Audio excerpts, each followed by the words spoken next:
नमस्कार दोस्तों। हमारे सनातन धर्म में भगवान के भक्तों की अनेकों कथाएं प्रचलित हैं और भक्तों की कथा सुनने से भगवान से मिलने का मार्ग सुलभ होता है। ऐसी ही कथा माता शबरी की कथा है, जो बड़ी ही मार्मिक और प्रेम से भर देने वाली कथा है।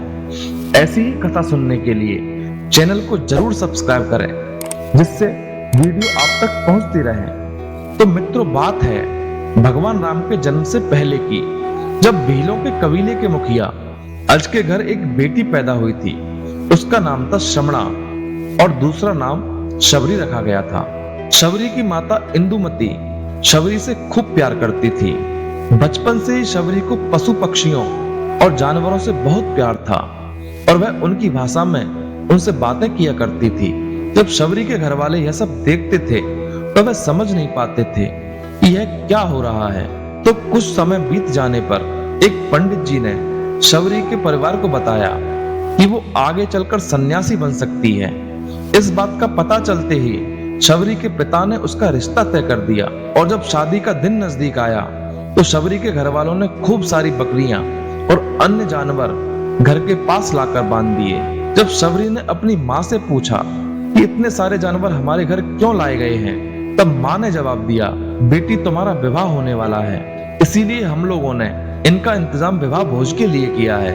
यह सुनकर शबरी बहुत दुखी हो गई और शबरी उन जानवरों को आजाद करने के बारे में सोचने लगी। उसने सोचा, जब विवाह ही नहीं होगा तो इनकी बलि भी नहीं होगी और ये मासूम बच जाएंगे। शबरी एक दिन जंगल की तरफ भाग गई और ऋषि मुख पर्वत पर पहुंच गई। उस पर्वत पर 10,000 ऋषि रहा करते थे। शबरी को लगा कि इसी जंगल में किसी तरह ऋषि मुनियों की सेवा करके अपना जीवन जी लेगी। वो चुपचाप इसी जंगल में किसी तरह रहने लगी। शबरी रोजाना ऋषि मुनियों की झोपड़ी के आगे झाड़ू लगाती और हवन के लिए लकड़ियां भी लाकर रख देती थी। ऋषि मुनियों को समझ में नहीं आ रहा था कि जंगल में उनके काम अपने आप कैसे हो रहे हैं। एक दिन शबरी को एक ऋषि ने देख लिया और उसे देखते ही उसका परिचय पूछा। शबरी ने बताया वो आदिवासी परिवार से संबंध रखती है। उसने अपनी सारी कहानी बताई कि वो भागकर यहाँ आई है। तब ऋषि ने खूब डांट लगाई। ऋषियों ने कहा कि वो वापस अपने घर चली जाए, लेकिन शबरी नहीं गई। वो रोजाना ऋषियों की कुटिया के सामने झाड़ू लगाती रही। ऐसा करते हुए उसे काफी दिन बीत गए। एक दिन वो मतंग ऋषि की कुटिया में पहुंची। वहां पहुंचकर शबरी ने मतंग ऋषि से कहा कि वो गुरु दीक्षा लेना चाहती है। मतंग ऋषि ने खुशी से शबरी को अपनी कुटिया में रहने दिया और भगवान से मिलने का ज्ञान वो देते रहे। शबरी ने अपने गुरु मतंग ऋषि की सेवा करने में कोई कसर नहीं छोड़ी। वो गुरुकुल के सारे काम करती। शबरी से खुश होकर मतंग ऋषि ने उसे बेटी मान लिया था। समय के साथ मतंग ऋषि का शरीर बूढ़ा हो गया। उन्होंने शबरी को अपने पास बुलाया और कहा, बेटी, मैं अपना देह त्याग रहा हूँ। शबरी ने दुखी मन से कहा, आपके ही सहारे में इस जंगल में रह पाई हूँ। आप चले जाएंगे तो मैं जीकर क्या करूंगी?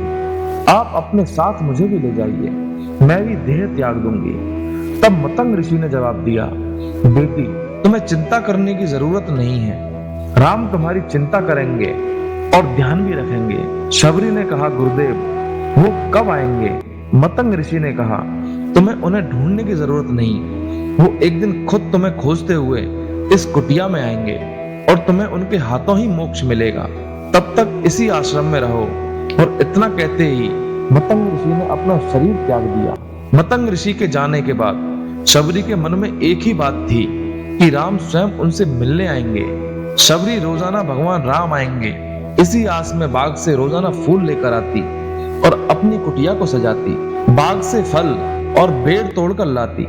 भगवान के लिए बेर चुनते हुए शबरी उन्हें चख लेती थी ताकि भगवान को वो मीठे लगे। रोजाना इसी आस में शबरी फूल बेर इकट्ठा करती और इसी इंतजार में कई साल बीत गए। शबरी का शरीर एकदम वृद्ध हो गया।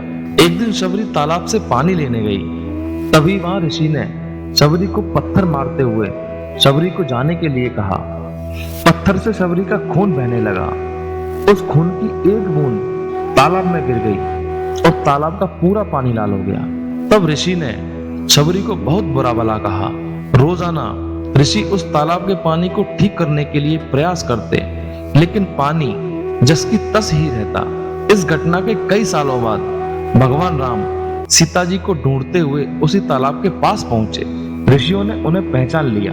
ऋषियों ने भगवान से तालाब में पैर डालने को कहा, जिससे यह पानी साफ हो जाए, लेकिन भगवान के पैर डालने पर भी वो पानी जैसे कि तैसा ही रहा। भगवान ने जब ऋषियों से तालाब की कहानी पूछी, तब ऋषियों ने पत्थर मारने वाली सारी बात बताई। कहा वो महिला अपवित्र है, इसीलिए ऐसा हुआ। तब भगवान ने कहा, यह सब आप लोगों के खराब वचनों से हुआ है। शबरी को इस तरह के शब्द बोलकर आप लोगों ने उसे नहीं बल्कि मेरे दिल को ठेस पहुंचाई है। भगवान ने ऋषियों से कहा, मैं उस माता से मिलना चाहता हूँ। तब तक माता शबरी तालाब के पास पहुंच जाती है। शबरी के पैर से धूल उठकर तालाब में गिरती है और तालाब का सारा पानी साफ हो जाता है। यह सब देखकर ऋषि आश्चर्यचकित हो गए और हाथ जोड़कर माता शबरी से माफी मांगने लगे। भगवान राम को शबरी पहचान चुकी थी।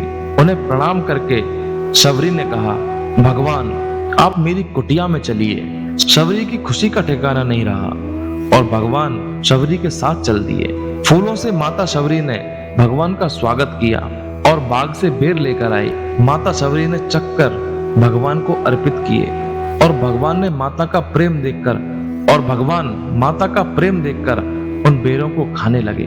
तभी लक्ष्मण जी ने राम जी से कहा, भैया बेर तो झूठे हैं, आप इन्हें कैसे खा सकते हैं? भगवान बोले, यह झूठे नहीं, यह बहुत मीठे हैं। शबरी माई हमारे लिए बहुत प्यार से तोड़कर लाई है। इतना कहकर भगवान खाने लगे। भगवान बोले, माता आप जो चाहें मुझसे मांग लो। तभी माता शबरी बोली, प्रभु गुरु आज्ञा से मैं आज तक आपके दर्शन के लिए ही जी रही थी। अब आप मुझे मोक्ष प्रदान करिए, मैं आपके सामने अपना शरीर त्याग दूंगी।